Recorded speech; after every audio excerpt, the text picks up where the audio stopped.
Victim দিবুচন্দ্র Das 28, পিতা রবিলাল দাস, সাং মোকাম মিয়াকান্দা থানা কারাকান্দা জেলা ময়মনসিংহ। তিনি ভালুকা থানা দুবুলিয়া পাইনিয়ার নিট ফ্যাক্টরি শ্রমিক।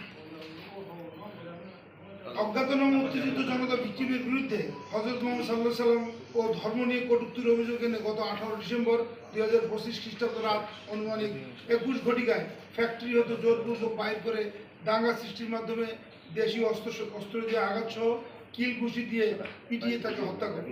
পরবর্তীতে ভিকটিমের লাশ জমির দিয়া স্কয়ার মাস্টারবাড়ি বাস স্ট্যান্ড ঢাকা ময়মনসিংহ মহাসড়কের মাঝখানে আইল্যান্ডের গাছের সাথে ঝুলিয়ে আগুন ধরিয়ে দেয়, যার স্থির এবং ভিডিও চিত্র সামাজিক যোগাযোগ মাধ্যমে ছড়িয়ে পড়ে।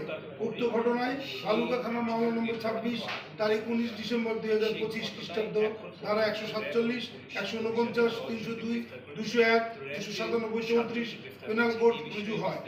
সিবিএসসি র্যাব 14 ময়মনসিংহের অভিযানিক দল ঘটনার ভিডিও বিশ্লেষণ ও স্থানীয়ভাবে তথ্য সংগ্রহ ও যাচাইপূর্বক বর্ণিত ঘটনার সাথে জড়িত থাকার অভিযোগে অদ্য 20 ডিসেম্বর 2025 খ্রিস্টাব্দ আনুমানিক রাত 3 ঘটিকায় ময়মনসিংহ জেলার ভালুকা থানাধীন স্কয়ার মাস্টারবাড়ি এলাকায় অভিযান পরিচালনা করে অভিযুক্ত 1 মোহাম্মদ রিমন সরকার, মোহাম্মদ তারেক হোসেন, মোহাম্মদ মানিক মিয়া, মোহাম্মদ এরশাদ আলী, নিজামুদ্দিন, আলমগীর হোসেন, মোহাম্মদ মিরাজ হোসেন আকন সহ মোট 7 জনকে গ্রেপ্তার করতে সক্ষম হয়। পরবর্তী আইনানুগ ব্যবস্থা প্রক্রিয়াধীন রয়েছে।